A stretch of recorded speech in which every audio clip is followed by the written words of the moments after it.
I'm really honoured to be here this evening. I'm delighted to have the opportunity to do something, though I have to bring us in time for dinner, but it is slower time in terms of speeches and lectures than normal.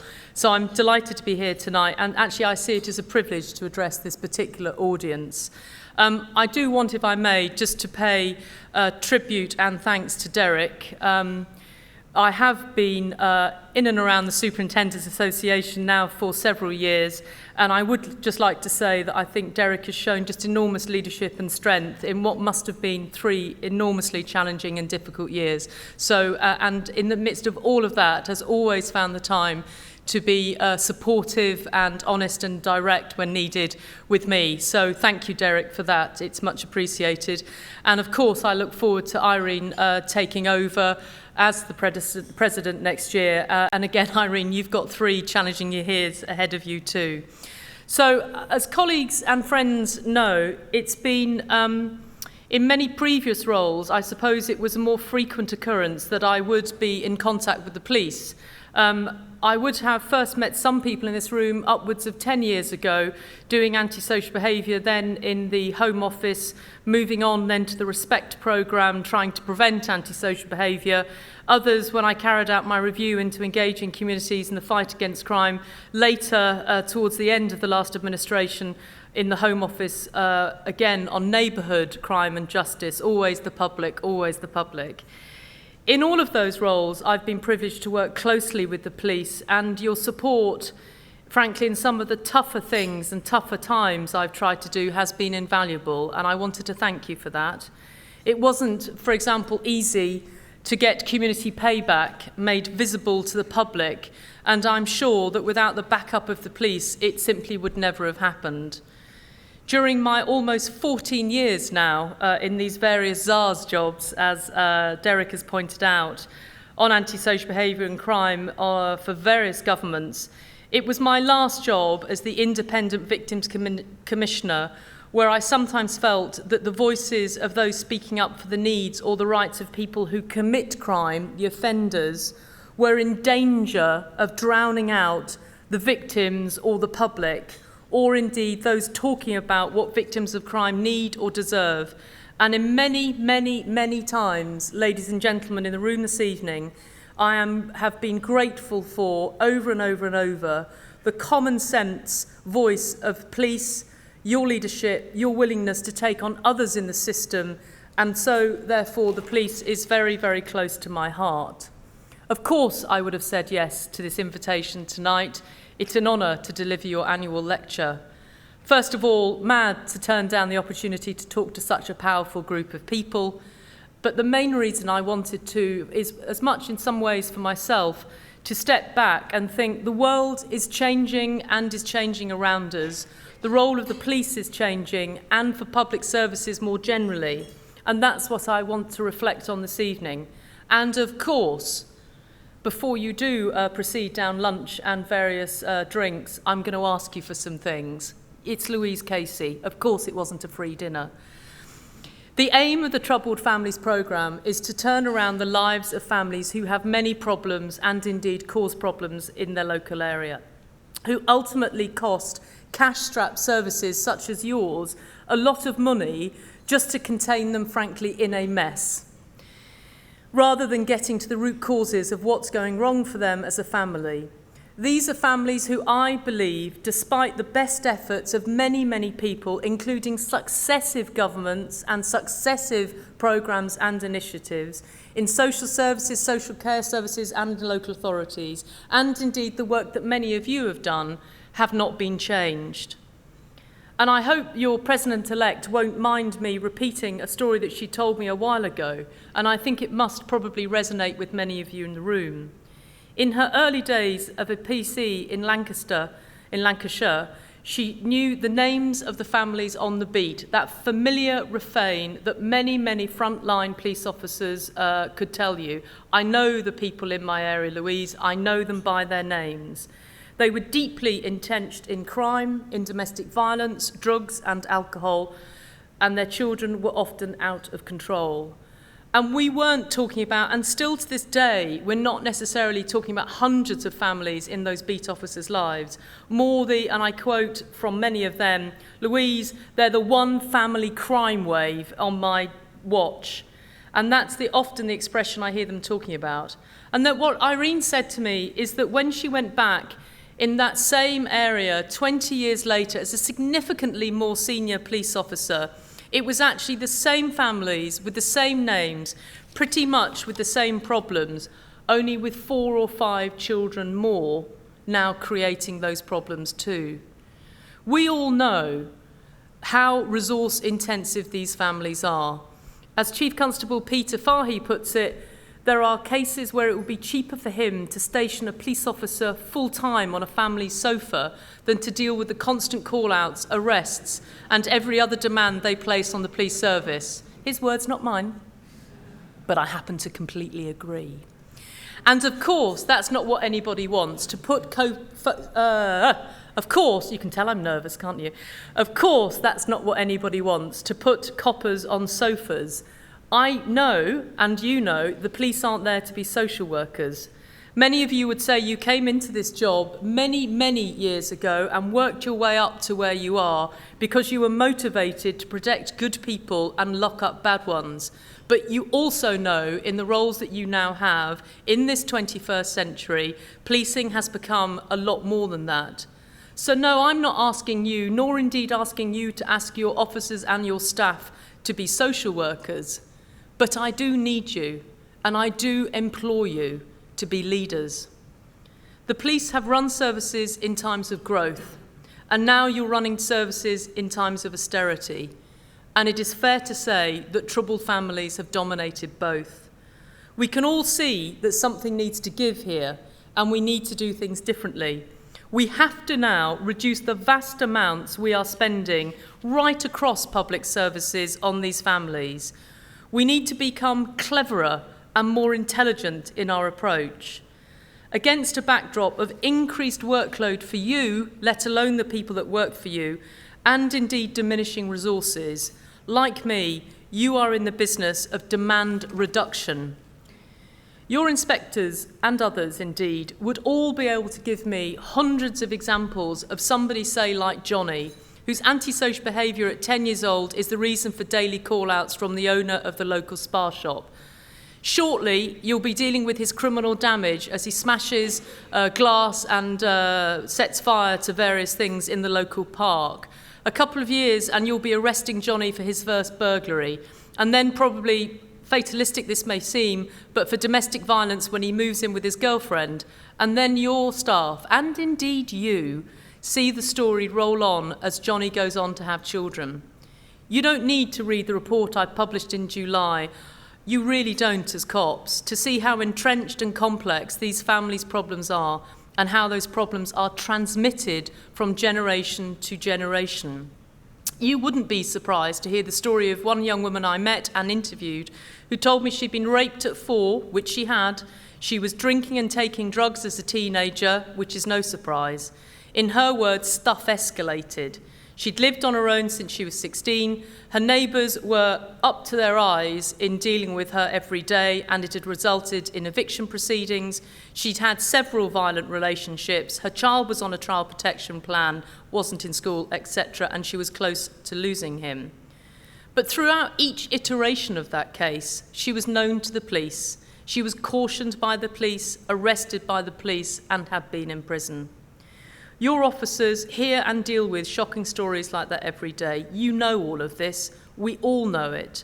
And therefore I feel, for me, this programme is about saying something has to give. Something has to give in terms of changing these families' lives, but something also has to give to reduce the resources those same families absorb from your purse as well as from everybody else's.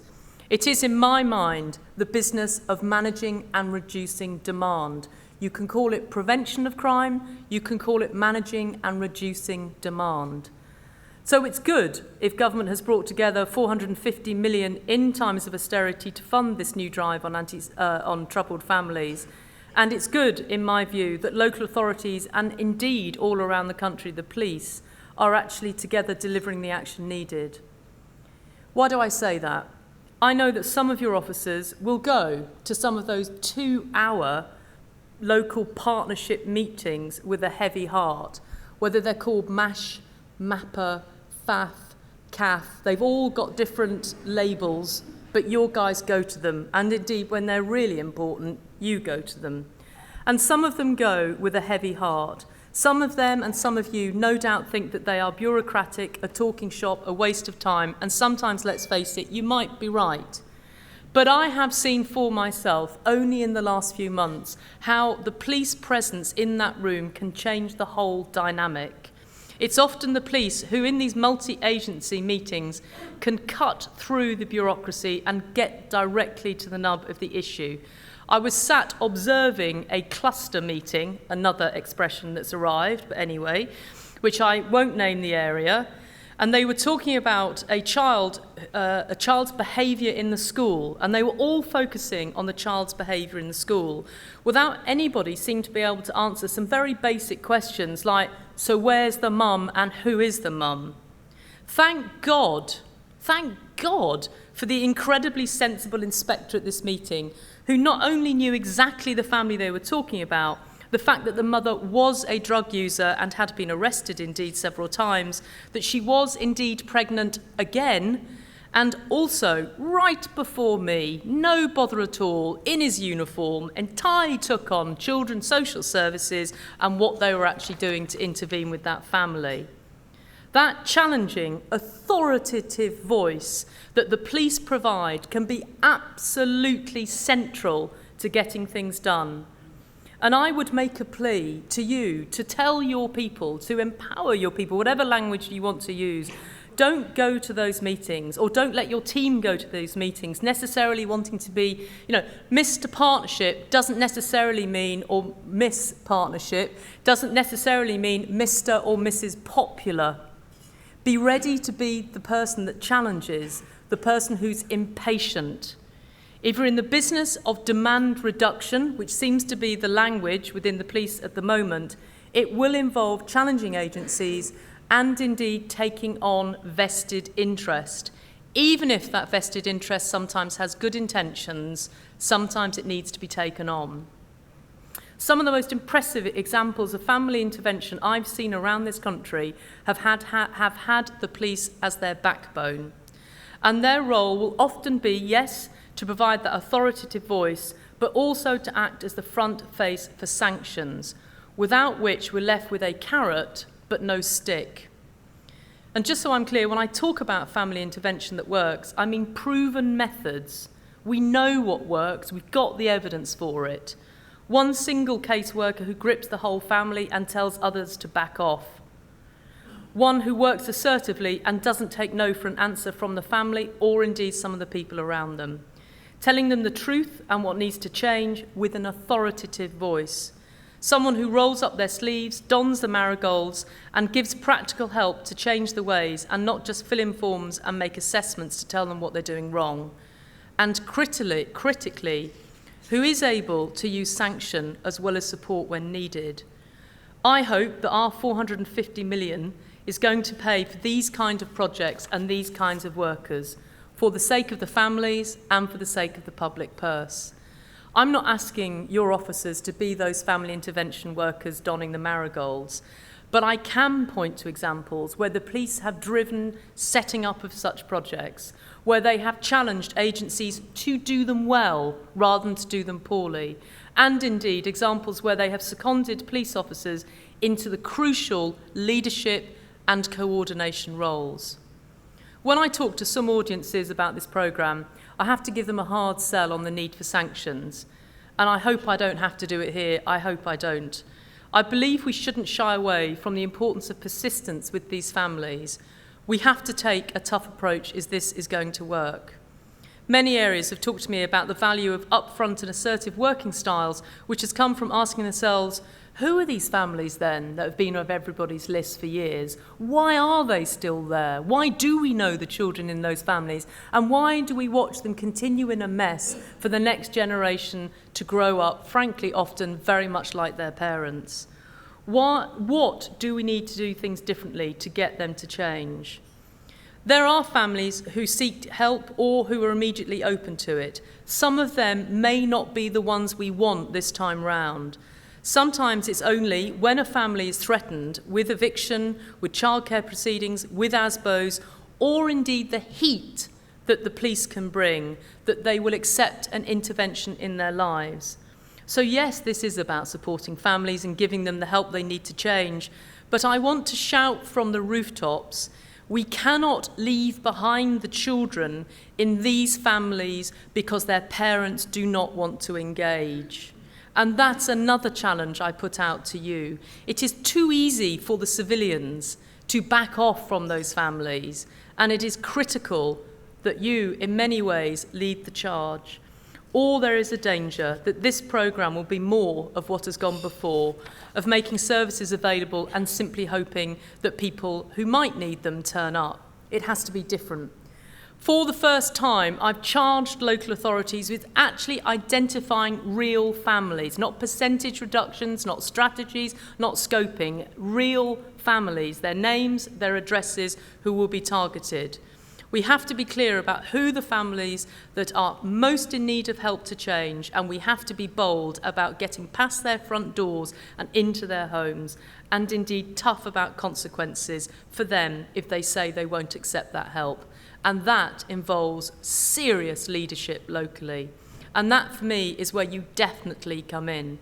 Put simply, I believe it's in your interest to do so, as leadership provided by your colleagues, and indeed sometimes by you, could translate into the right intervention in that family.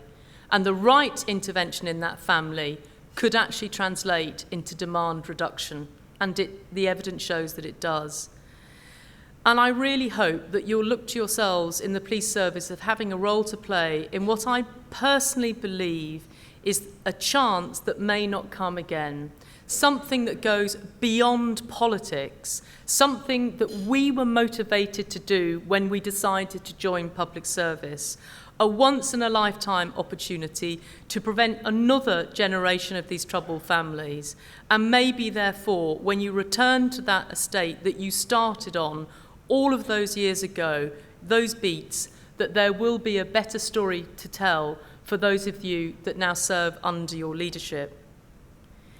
And I'm coming to the finish, but just before I do, I want to talk for a moment about the serious case review that was published only last week into the baby who died after being given methadone by his parents.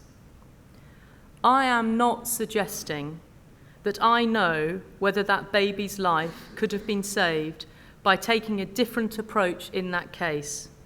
But there were some very, very familiar things said in that review. Parents not engaging, so being left.